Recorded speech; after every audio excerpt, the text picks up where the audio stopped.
Ramai beredar rekaman di media sosial memperlihatkan momen kendaraan lapis baja Amerika Serikat membara hebat. Kendaraan tersebut adalah M1117 yang sebelumnya dihantam drone peledak Rusia.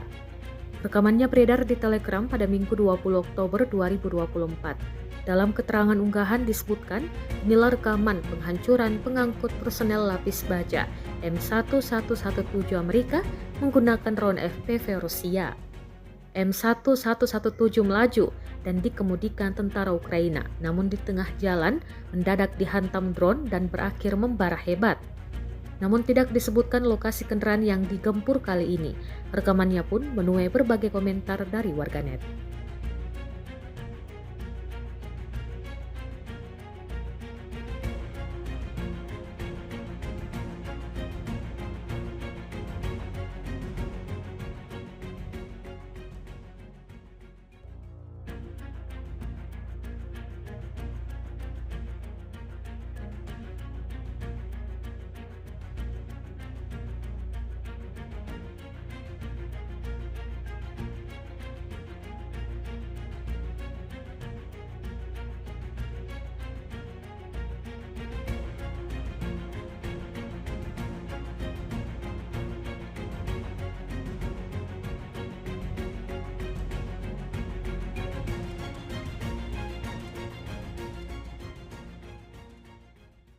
Download Tribun X sekarang, menghadirkan lokal menjadi Indonesia.